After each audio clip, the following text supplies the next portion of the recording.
And I'm going to share my screen. And we're going to pick back up with our discussion of the normal distribution. And we looked right at the end of our session on Tuesday, we looked at one example. And so I really want to pick up and work through a nice variety of examples for you. And then also we're going to talk about the inverse normal distribution. And so one of the questions, or one of the challenges I suppose that students have, is knowing whether they have just a standard normal distribution or if it's an inverse normal distribution. And a lot of that is determined by the question and what information you are given initially. And so these particular problems related specifically to the normal distribution will usually say something like find the area under the curve, find the percentage, or find the probability that. And remember, I told you on Tuesday that usually to work through these problems, and I'm going to make some notes off here to the side, to work the normal distribution problems, you have to know three things. First of all, you have to know that you have a normal distribution.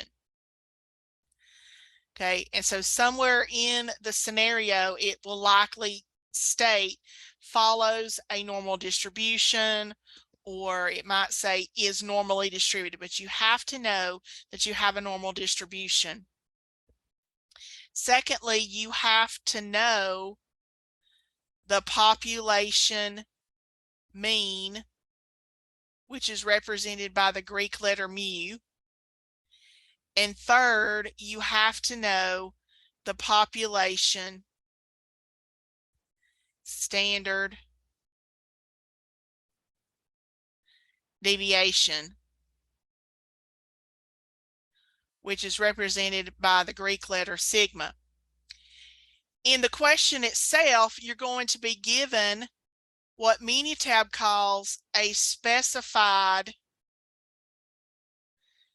X, oops, sorry, spelled that wrong.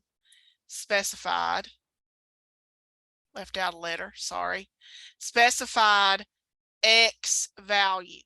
So I guess that's a fourth piece of information if you want to think about it.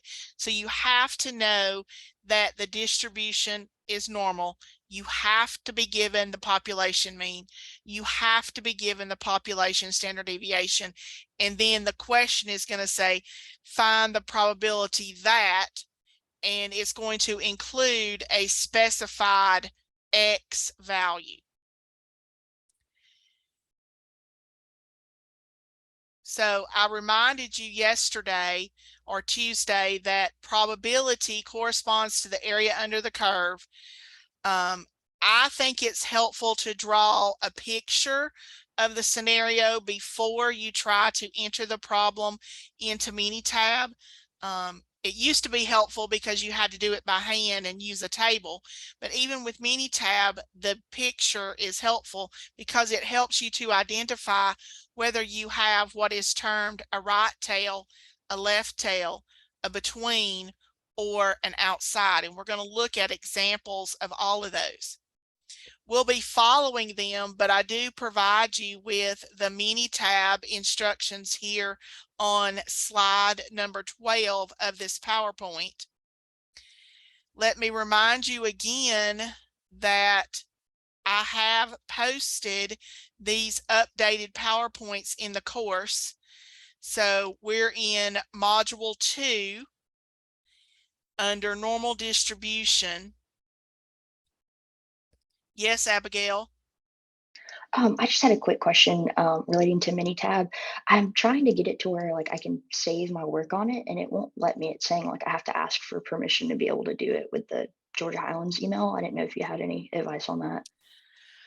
I do not know. I've never had a student, when I try to save it, it gives me the options to save either to Google Drive or to a OneDrive. Does it give you those options? Yes, it does, and it just won't let me do the OneDrive. I may just need to do it with like my personal Gmail, but I just Okay. didn't know if there was some way. Why don't you try using your Google Drive and see if that works. If Yeah. not, we may have to see about, I don't know about how to get that permission for you to use the OneDrive. Okay, I'll try that. Okay. I got permission during the summer when I was taking the first class. Yes, ma'am. I think there's something like when you do it, there'll be some sort of prompt, or at least there was with me, that says, send something for permission. Okay. And it's the administrator, they granted it to me, like it was the person who does. Okay. Ian Fleming is the security person. Okay. And Okay, cool. I can Thank give you information, his like contact information, if you want to reach out to him too. Yeah, that'd be great. Thank you. Okay. Thank you, Jeannie. But again, the PowerPoint that I'm using, again, I've posted under the topic normal distribution. And again, I tried to make it obvious that it was the new one because it says updated PowerPoints, new ones used by Miss Ralston. And so we're looking at normal probability distribution and its uses. So it is there if you want to refer to the PowerPoint for those Minitab instructions. But also remember that I have a folder under the content on the home page for the course for Minitab instructions. And oops, I went to the wrong, excuse me. I'm in module 2 and I have the instructions in Minitab there as well. Okay, you may want those. It might be helpful if you print them off and have them nearby when you're working. Okay, so that you can do those. But the more you do it, the more familiar you'll get with those commands. So don't forget about those resources that are there. But again, they're here on slide 12. I also reminded you that we're actually calculating, they refer to it as the area under the curve, but remember it's a probability. And we've learned that all probabilities have to be between 0 and 1 inclusive.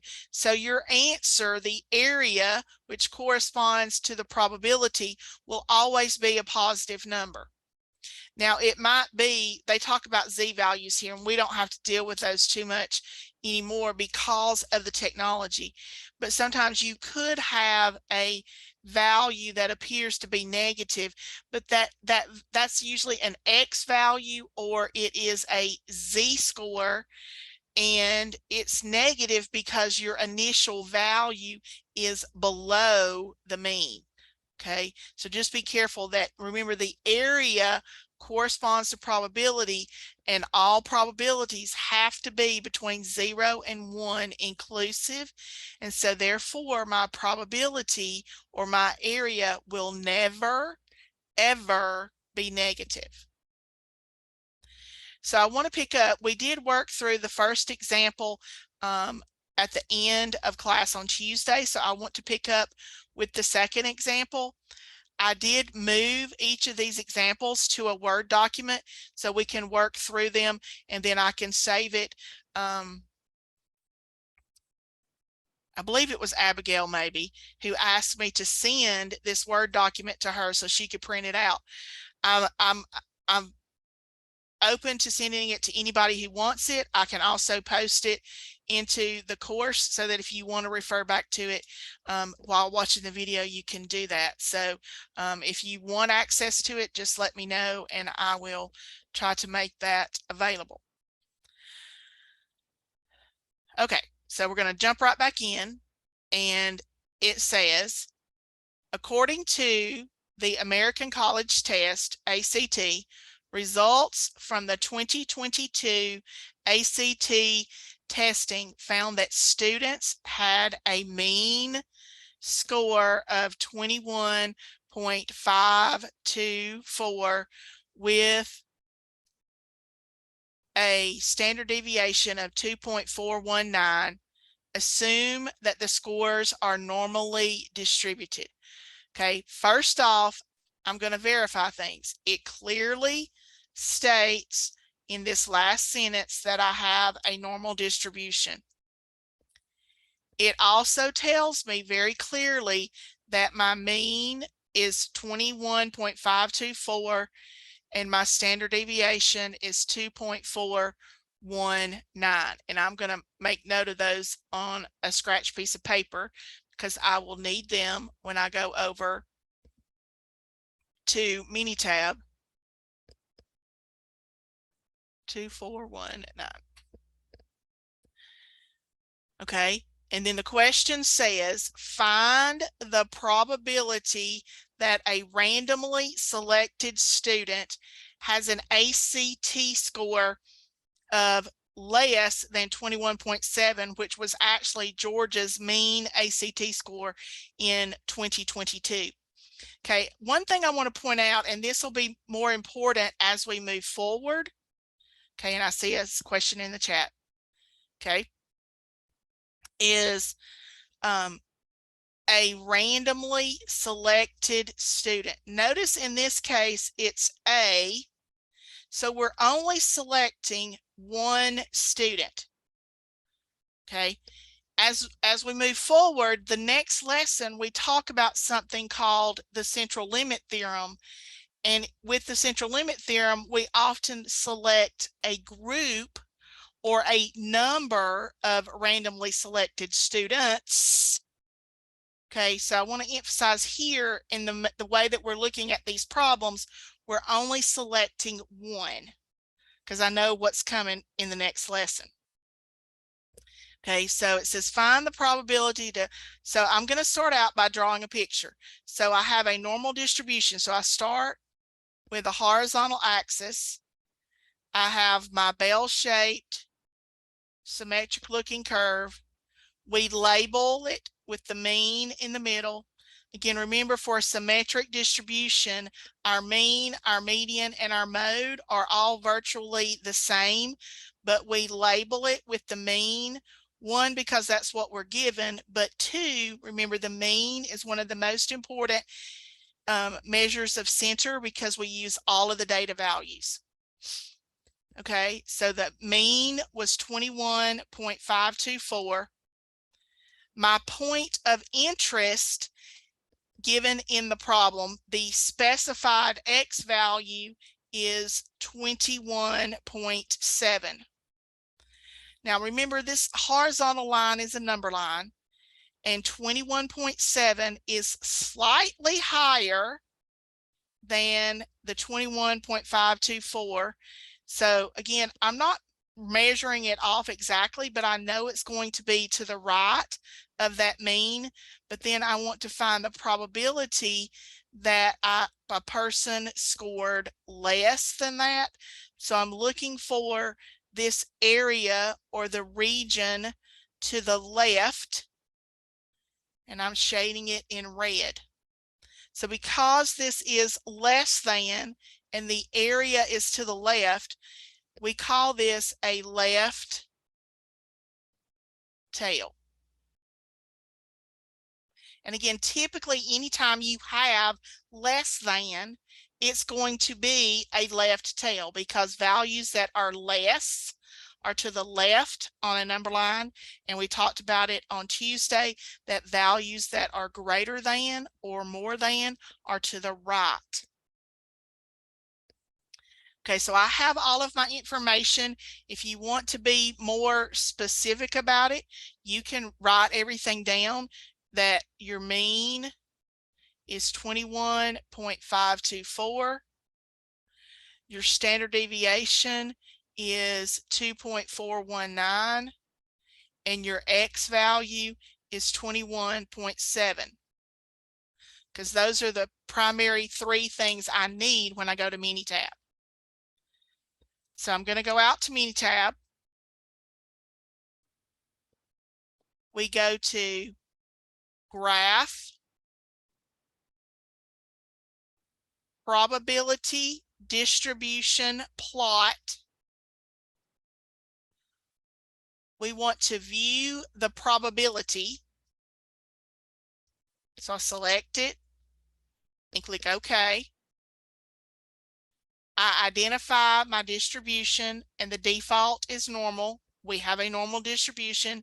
That's what was stated in the problem. The mean was given to me in the problem as 21.524. The standard deviation was given to me as 2.419.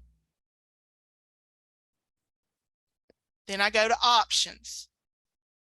My area is based on a specified X value.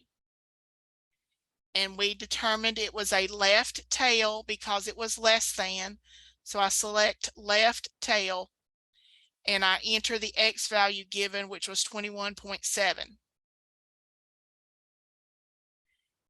And then I click OK. I click OK a second time.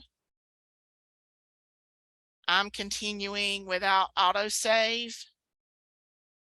And it creates that distribution plot for me. And again, to make it easier for us to see, I'm going to copy it over to my paper.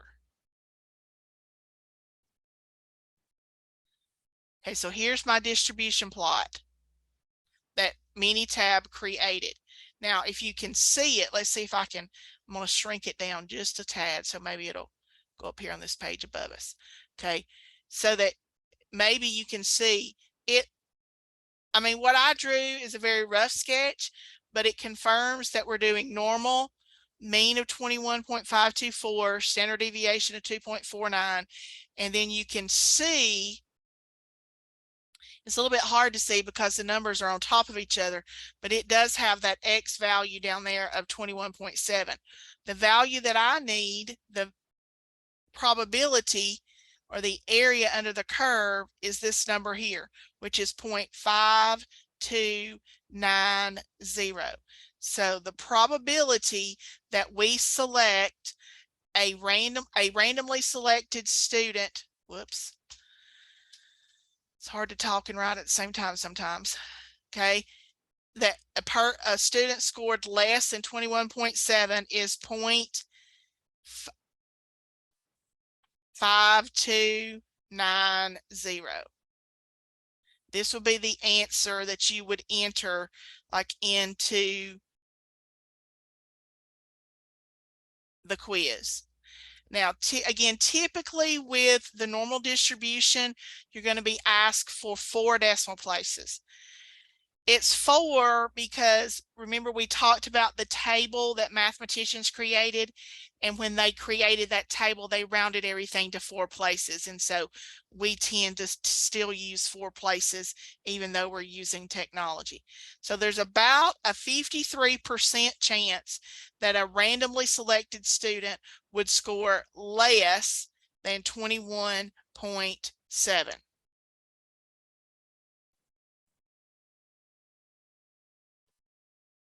Okay, if I'm going too fast, you guys need to let me know. If you have questions, you need to let me know. And we're gonna move on to the next example. So I've done one on Tuesday was a greater than. We just did a less than. Now we're gonna look at a between. Okay, this one says, according to, again, it's the same scenario. According to the ACT results, you have a mean score of 21.524 with a standard deviation of 2.49, and the scores are normally distributed. Okay, it's the same scenario. But the question now says, find the probability that a randomly selected student has has an ACT score between 18 and 24.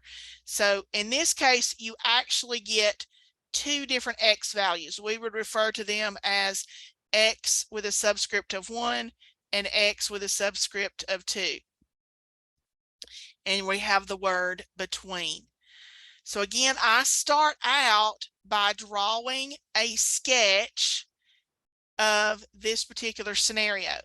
So I have my horizontal axis, my bell-shaped symmetric curve or my normal distribution. We label the mean, which is 21.524. I label my point or points in this case of interest. I have 18, and again, hopefully it makes sense to you that 18 is going to be on the left because it's less than the mean of 21.524. And then 24 is going to be to the right because it is greater than the mean of 21.524. I hope that's common sense to you guys. It's just look at it like a number line. And then we want to be between.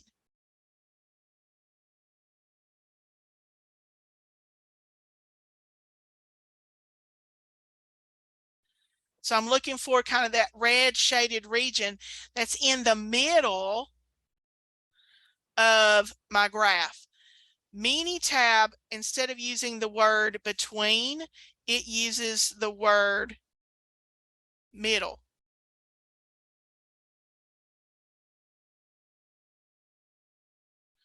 So the term that you will see in Minitab is middle.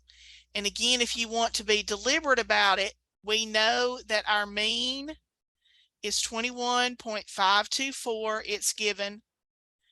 The standard deviation is 2.419. It's given. In this case, I have two X values. The first one is 18. And guys, you need to work left to right. So the first value needs to be the smaller of the two that's given. So X1 is 18 and X2 is 24. And then I'm going out to Minitab to perform the calculations. So starting over, we go again to graph, probability distribution plot. We want to view the probability. I click OK. Again, we have a normal distribution with a mean of 21.524, a standard deviation of 2.419, and I go to options. Again, we're using a specified X value, and I'm doing the middle. My first X value was 18. My second X value was 24. I click OK. I click OK again. And again, my distribution plot. Yes, Abigail. Would you always keep that like selection as normal, or how do you know how to do that part for the distribution? Well, for the problems that we're currently given, it tells us that the distribution is normally distributed. I can Okay, so that's what I know. use that same command. I'll just show you. It has other options. Mhm. Okay, so I could do any of those options and I would know which one to choose because of the problem, because the problem is going to tell me it's normally distributed, it's exponentially distributed, or whatever. Okay, cool. Okay, so let's see if I can get this pasted. Okay, again, mine's not near as pretty, but again, you kind of get a similar looking graph. Again, it confirms that your mean is 21.524. Your standard deviation is 2.419. This one, you can clearly identify your X values. They're not on top of each other. You have 18 and 24. Again, what you need is this number that's kind of hanging out up here in space is 0.7744.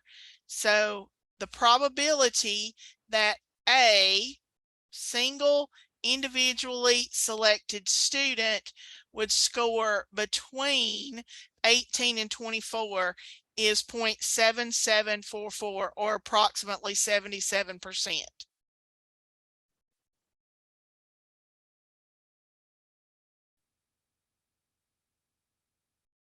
Okay, questions so far?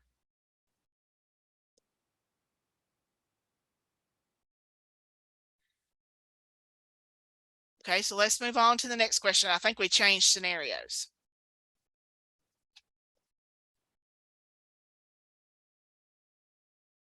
Oops. Didn't mean to do that. Okay, so this scenario says women's heights are normally distributed with a mean of 63.6 inches and standard deviation of 2.5 inches. The U.S. Army requires women's heights to be between 58 inches and 80 inches. Find the percentage of women meeting that height requirement. Are too many women being denied the opportunity to join the Army because they are too short or too tall? So this one takes it a little bit step further to show you how you might use this information to answer a question. Okay, but again, very clearly it tells us in this first sentence that we're dealing with a normal distribution.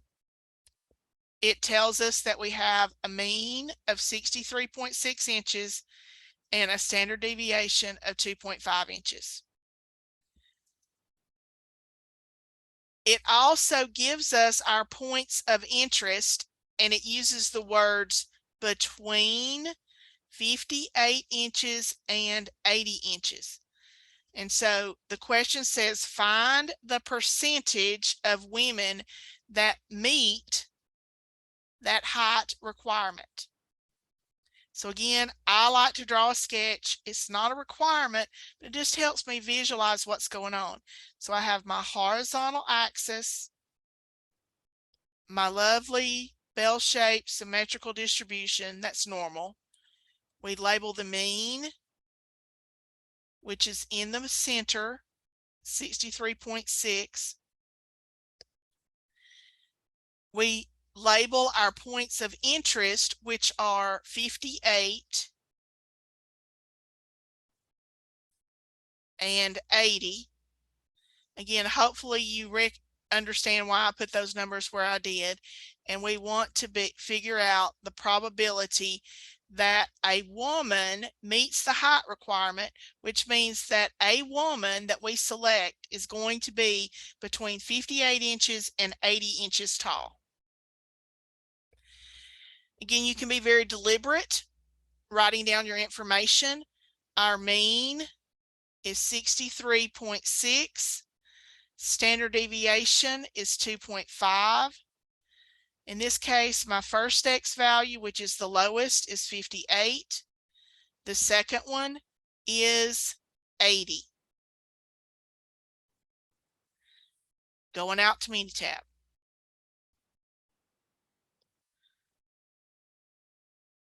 Graph, probability distribution plot, view probability, click OK. Again, we are doing a normal distribution. This time our mean is 63.6. Our standard deviation is 2.5. Options. Again, it's a specified X value. I did fail to indicate it was middle, but the word between implies middle. My lowest X value that was given was 58. The highest was 80. I click OK, OK, and again, it creates the graph for me. Now, you don't have to copy the graph anywhere. You can look at it here in Minitab. It's just hard to do that on the screen in this particular format. So I'm trying to put it where we can see it pretty easily. Okay, so again, you can kind of see theirs is probably a little bit more accurate than mine.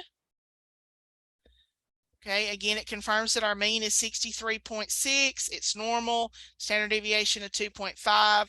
We have 58 and 80 labeled. So again, the value you're looking for is this number right here. So 0.9875. So approximately 98.75% of women would meet the height requirement for joining the U.S. Army. Okay, so approximately 98.75% of women would meet the height requirement for joining the Army. So the question was, are many women being denied the opportunity to join the Army because they are too short or too tall? If 98.75% are within that range of values from 58 inches to 80 inches, what percentage are being denied?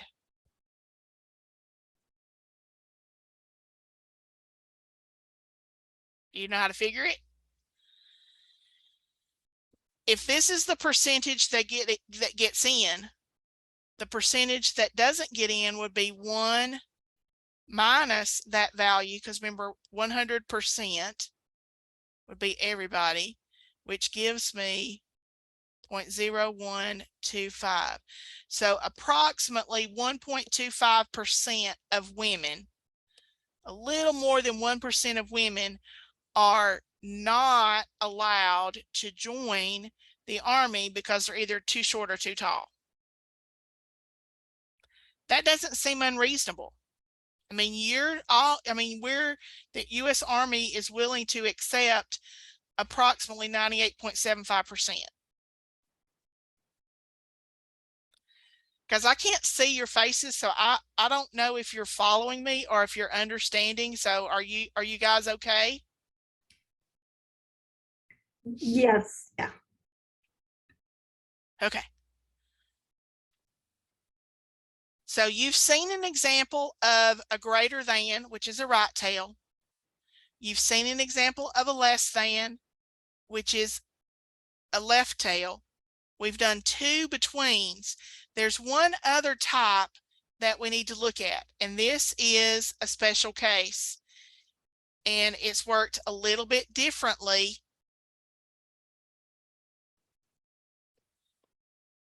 than the others.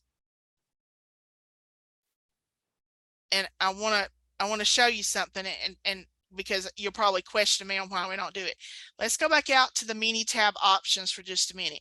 If I go through these keystrokes, graph, probability distribution plot, view probability, and I go to options. We've looked at the option for right tail. We've looked at the option for left tail, and we've looked at the option for middle. The fourth option that Minitab has is called equal tails. Now, what equal tails means is that you would have the same area or the same amount in both the left tail and the right tail. And guys, that doesn't occur very often. Okay, so for a specified X value, you will not use equal tails in this course. Okay, so that option of equal tails is not one that you will use in this course. So that's why I'm saying that this particular problem that we're about to look at is a special case, because you're going to try to tell me that it's an equal tail. But the problem is, I don't know whether or not it's equal tail. I mean, I could figure it out, but most times we don't know that from the get-go. So this is a special case, and it has kind of a special way to go about calculating it. Okay, so if we read it, it says a computer is used for office work at home, research, communication, personal finances, education, entertainment, social networking, and a myriad of other things. Suppose that the average number of hours a household personal computer is used for entertainment is 2 hours per day. Assume that the times for entertainment are normally distributed and the standard deviation is ½ an hour. Okay, so even in this problem, Again, they've told us that the times for entertainment are normally distributed. They've told us that the mean is 2 hours per day, and that said average. It's also told us that the standard deviation is half an hour. And it says, find the probability that a household computer is used less than 1.8 hours per day or more than 2.75. Okay, so in this problem, this has got this little or in here. Okay, that's kind of that little 2-letter word is what signals to me that I have this special case. Now, let me show it to you visually. Okay, so we have our horizontal number line. We have our normal bell-shaped distribution with our mean in the middle, which is 2 hours. My points of interest say, what's the probability it's used less than 1.8, which puts it in the left tail,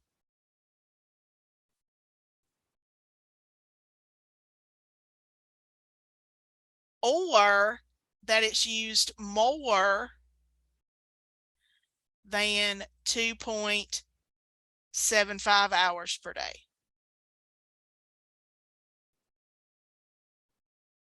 Now, visually, that kind of looks like that picture we had for equal tails.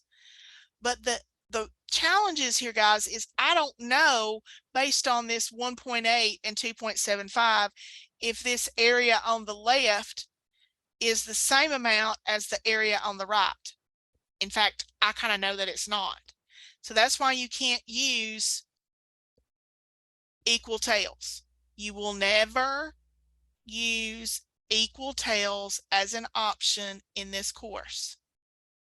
This is a special case. We actually solve this problem. We do 1 whole minus the middle. And we'll see if I can explain that to you. Remember, we know that the entire area under that curve is 1 because the maximum value of probability, the sum of all the possible outcomes, is 1 or 100%. So I know that the entire curve is 1. That's why I'm using a value of 1. And then we're going to subtract the middle. It's kind of like I'm going to eat the middle of the pie instead of the edges. I'm going to figure the middle.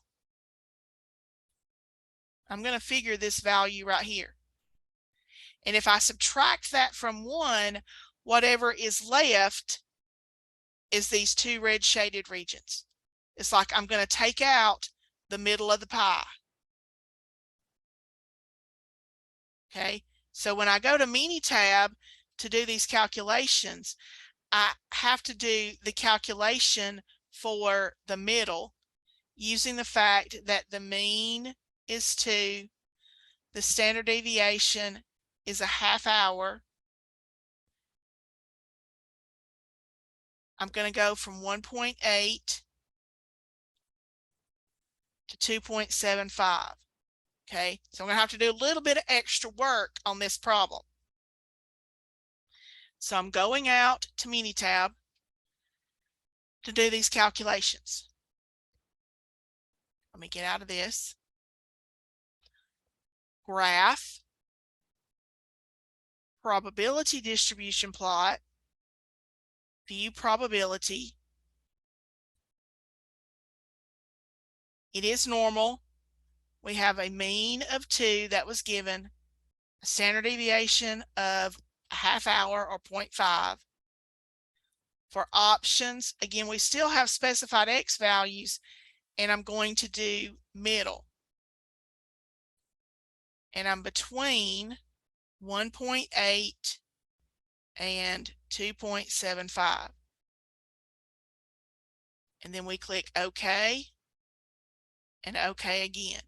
Now this graph is going to look different from the one that I drew because remember, we have calculated the between. Okay, we have calculated the between. And I was going to try to get it up here where you can see it. Let's see. Okay, so the red is what I have marked in purple, and the white regions is what I have shaded in red now. Okay, so it tells me in this from my calculations that this middle is this number right here, which is 0.5886. So to find what I really want, I have to do 1 minus that, 1 minus 0.5886. I'm going to get my basic handheld calculator to do it. 1 minus 0.5886 gives me 0.4114. So the answer that I'm really looking for is this one. About 41% of the time, the household personal computer is used less than 1.8 or more than 2.75. Okay, you got to make sure you take it that extra step. There's not a direct way to calculate this one in Minitab. You have to do 1 minus the middle. And again, the clue that you're doing that is that word or. Questions about the normal distribution before we switch gears and go to the inverse? Abigail? Yeah, I guess can you explain again? I wasn't quite following like why you choose middle and not the equal tails. Because I don't know that I have equal tails. Okay. See, it tells me that it's either less than or it's greater than, but with these values of 1.8 and 2.75, I don't know that I have equal tails. And you said you would never, like, that's not, is that one we would, I got the sense that we would probably not use that one. You would probably not ever use that one. Okay, gotcha. And so whenever you would, go ahead, Abigail. Sorry. So like whenever you would kind of graph it like that and the graph like would look like it would be equal tails, would you just always choose middle instead? Yes, you always choose middle, but then you have to subtract that answer from 1. You got to make sure you add that extra step in of subtracting the answer from 1. Okay. Now, if you guys want me to prove to you that those are not equal tails, I can. But if you want to take it at my word, you can do that too. We'll trust you, but okay. But the equal is, I mean, is that just something that's a little bit more advanced? That Yeah. Okay. Yeah. That's something that like another type of problem that right. Continued on with statistics we might learn about. Right. Okay, gotcha. Other questions? Okay, I'm going to switch gears then, and we're going to move to the inverse normal. Okay, inverse normal, you still get some of the same basic information. You still have to know that it's normal. You still have to know the population mean, which is represented by mu. And you still have to know or be given the population standard deviation, which is sigma. But the difference is in these problems, you're going to be given a percentage. Usually it's a percentage, or it might be just a probability. And you're trying to find the corresponding X value, or it's sometimes called the cutoff score. Okay, so the difference here, and Minitab calls this, and let me make sure I give you the right words. I think a specified probability, but let me make sure it's not something I keep in my head. Yeah, they call it a specified probability. Okay, so the difference is that you're given that percentage or the probability from the beginning. And again, Minitab calls it a specified probability. So if I start out with a percentage and I know I have a normal distribution with a certain population mean and a certain population standard deviation, then I'm likely going to do an inverse normal distribution. And it just, what that does is the same command in Minitab, we just have to change a couple of our selections. Okay, so let me give you a couple points here as well. Again, read the scenario, make sure you know what you're given. We have to try to draw a picture. And again, you still have to think about, do you have right tail, left tail, or between? It is very unlikely. You could have the outside, but again, with these problems, that is very unlikely. Again, that's a little bit more advanced than what we're going to get into. So it's primarily going to be right tail, left tail, or a between. And again, I have the Minitab instructions here for the inverse normal. They're on slide 19. They're also in the Minitab instructions folder in D2L. So I want to jump into some examples. Okay, it's almost the same process, you just have different information. And I'm going back to kind of help you maybe see the difference, going back to our ACT problem.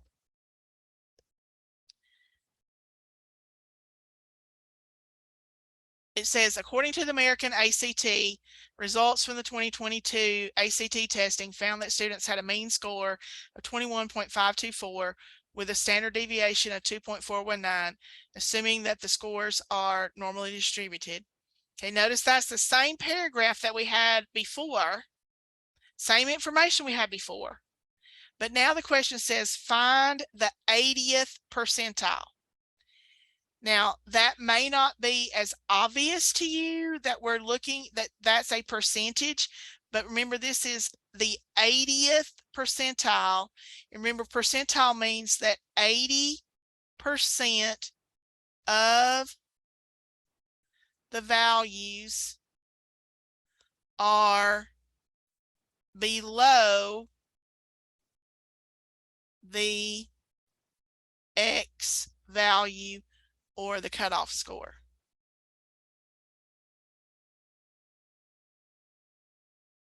Okay, if you were working for ACT and you needed to figure out the 80th percentile so that you could report on the score report, you know, this student is in the 80th percentile or this student's in the 95th percentile.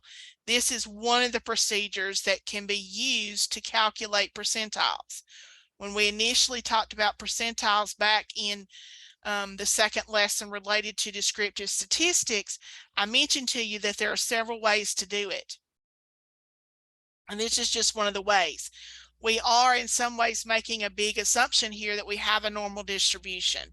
And so that's why I point out this is just one of the ways. So let me see if I can draw you a picture so you can maybe see how this is somewhat visually different. Okay, so we still have our horizontal axis. We have our normal bell-shaped distribution.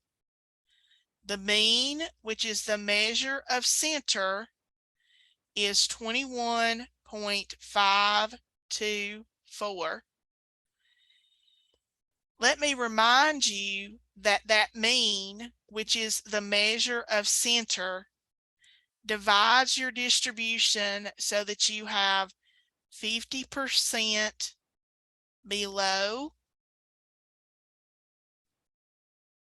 and 50% above. if you think about reading this graph, we always read a graph left to right. So if you start on the left, you're at 0%.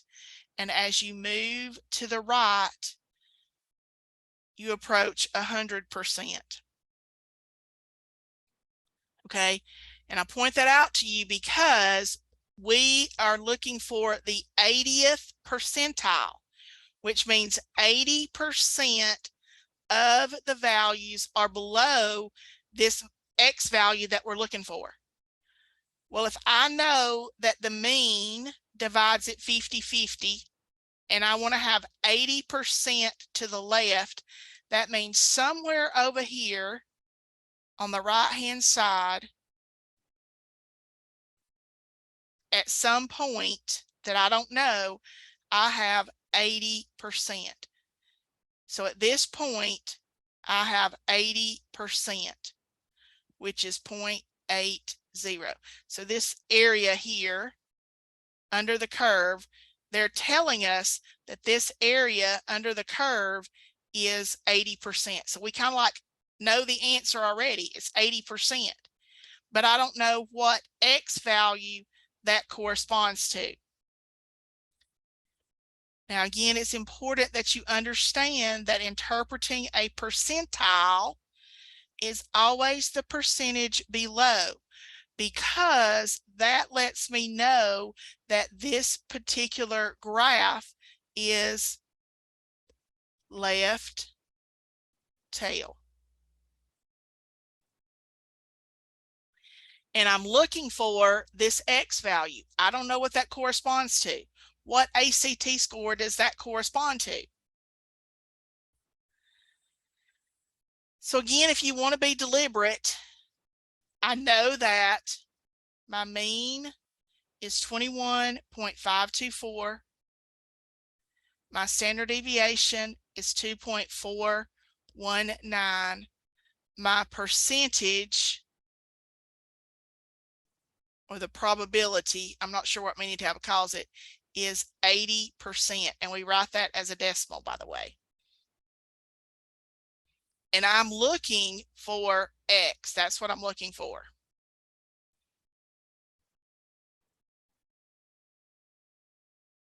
So I'm going out to Minitab. Let me get out of this. Okay, same walkthrough. Graph, probability distribution. We still want to view the probability.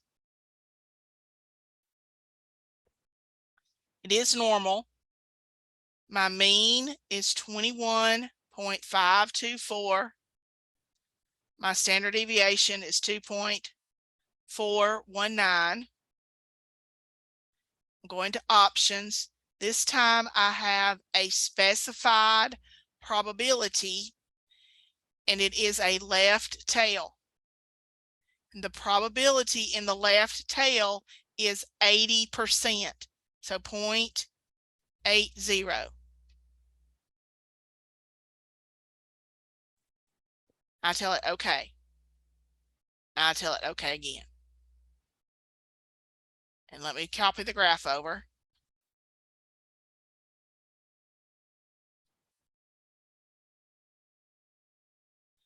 Okay, so visually, hopefully the graph looks a little bit like mine. Okay, it shows that this red shaded region is the 80%. What I'm looking for is this X value. So I'm looking for this number that's down here on the number line. This is my X that I'm looking for. Now, I hope you realize that 21.52 is your mean. Okay, so make sure you read the right one. So my corresponding X value, and I moved it, I was trying to make it smaller so it would go up top. Okay, so the X value that we're looking for here is 23.56.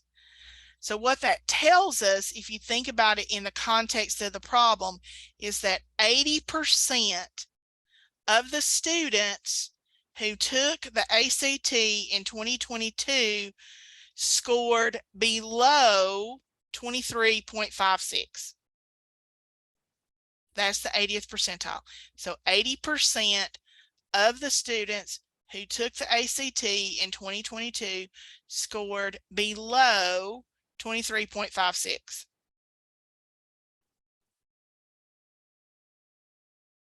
It's really not difficult. You're just looking at it kind of from a different way, from kind of the inside out, if you will. And it just slightly changes the command that you use. Okay, let's look at another one.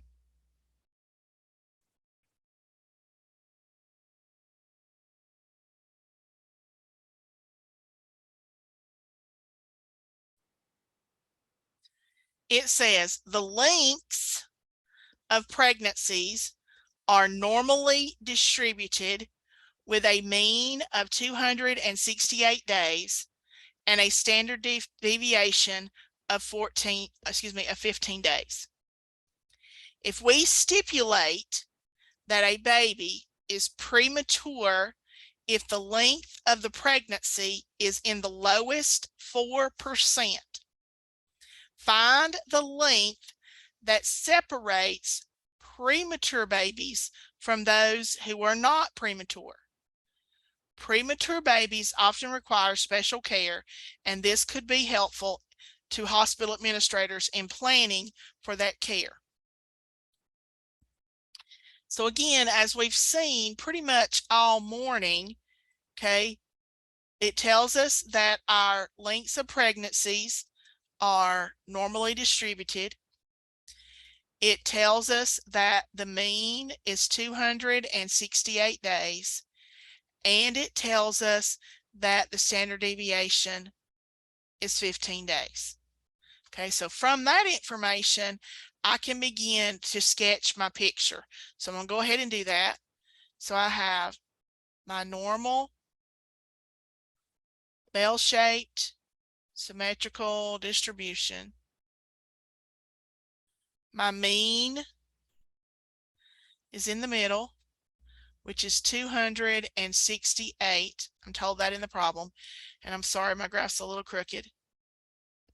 Okay, and then if we keep reading, it tells us if we stipulate that a baby is premature if the length of the pregnancy is in the lowest 4%, find the length that separates premature babies from those who are not premature.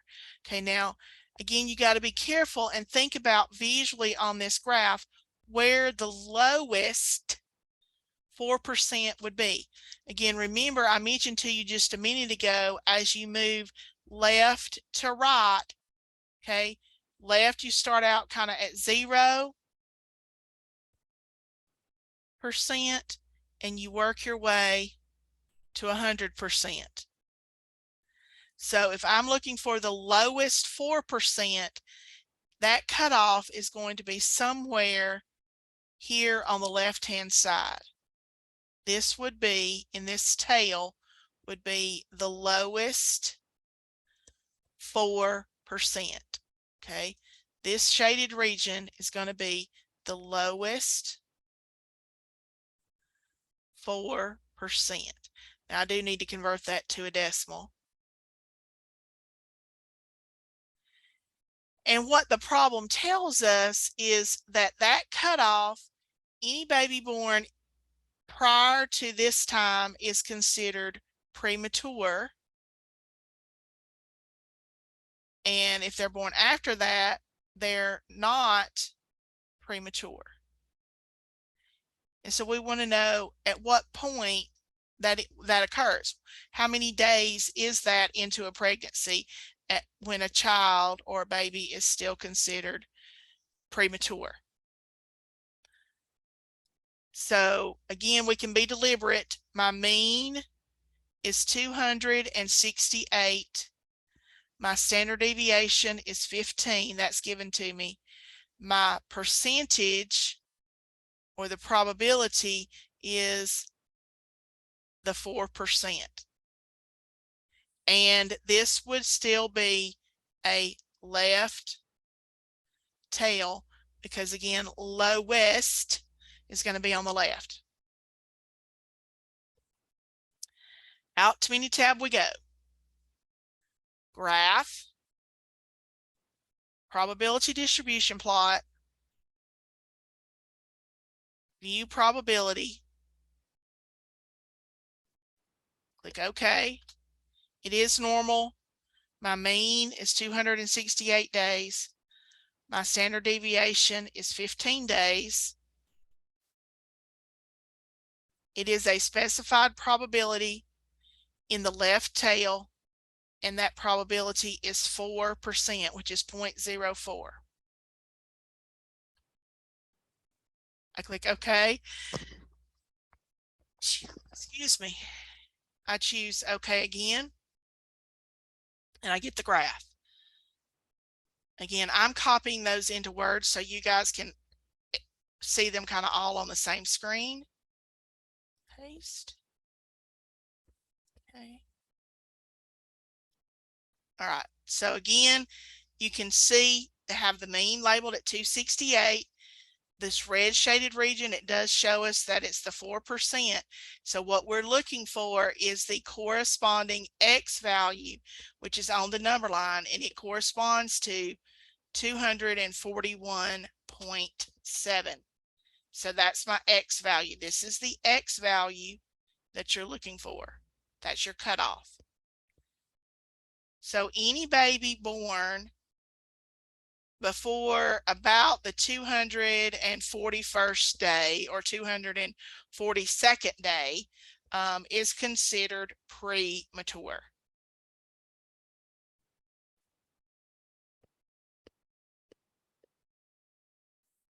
Questions? Now, I want to point something out. Let me go back up here to the previous question and then come back to this one. It always amazes me when students get these answers. Okay, but guys, if you've drawn this picture and if you realize that 80% is to the right of the mean, it is above the mean. I hope not to be ugly, but that common sense tells you then that that value has to be greater than the mean of 21.524. See, I got the answer 23.56. That makes sense. Because if I got a value that's less than the mean, that wouldn't have made sense to me. Same thing with this one. If I go over here to this one, the way this one that we just looked at is because we're in the lowest 4%, we're to the left of the mean. So my answer should be smaller or less than the mean of 268. Okay, so kind of use, again, the picture can help you see that. Sometimes students, I don't know, they get so caught up in the calculations, they don't kind of use the common sense that's going to help them out. All right, let's look at this one, see if I can get through one more, because I want to show you what happens if, how do you do it if it's not just a left tail. This question again, or this question says men's heights are normally distributed with a mean of 69 inches and a standard deviation of 2.8 inches. The standard casket has an inside length of 78 inches. A manufacturer of caskets wants to reduce production cost by making smaller caskets. And so we want to know what the inside length would be to fit all men except the tallest 1%. So again, notice we're told that the distribution of men's heights is normally distributed. We're told the mean is 69 inches, and we're told the standard deviation is 2.8 inches. Okay. So again, with that information, I can begin to sketch a graph. I have my horizontal number line. I have my bell-shaped distribution. The mean is in the middle, which is 69 inches. Okay. And the manufacturer wants to reduce the size of the casket. Normally a casket is going to be 78 inches long. Well, the manufacturer wants to try to make it smaller, and he wants to make a casket that will fit all men except the tallest 1%. Okay, so here again, think about tallest. If they're tall, they're going to probably be more than the average. So tallest 1% is going to be over here on the right hand side. This shaded region would represent the tallest 1%. And basically he's going to make a casket that would fit all the men except that tallest 1%. So in a sense, if you want to think about it, okay, they won't fit. Okay, so they would have to special order a casket if they're in this area.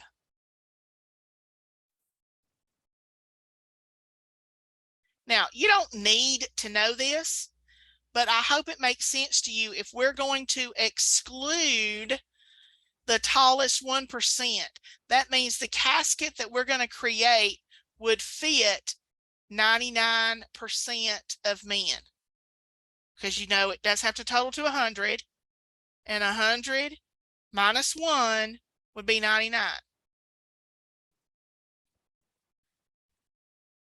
Okay, so again, if we're deliberate about our information, we know that the mean is 69 inches. The standard deviation is 2.8, and our probability is 1%, but it is a right tail because we're doing tallest, which is going to be to the right of the mean. Out to Minitab we go. Graph, probability distribution plot, view probability. It's a normal distribution. The mean is 69. Standard deviation is 2.8. We have a specified probability, but this time it's on the right. So I'm going to choose right tail. And in that right tail, we have 1%.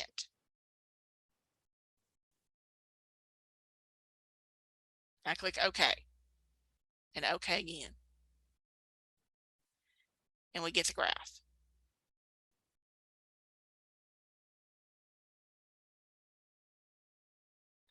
Okay. So here we have, again, you have your mean labeled, the 0.01%. Hopefully you can see that little red shaded region. What we're looking for is this piece right here, 75.51. That's our X. So again, if I put that back in this context, okay, if he made caskets that were 75.5 inches long, okay, or even if he rounded to 76 inches, that would fit 99% of men. We would only exclude then the tallest 1%. And you may think, well, okay, big deal. But guys, think about this. Even if we round this to 76, that's 2 inches shorter than the current casket. And 2 inches may not seem like a lot if you're only making one casket.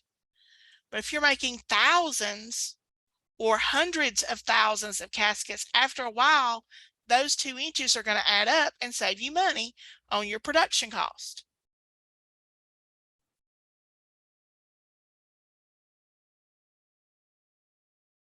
Okay, I do have some other examples, but I've run out of time. We've done a nice variety of those. Okay, so hopefully you have enough examples to review and to look at when you get ready to do quiz 4, which is due on Sunday, September the 18th.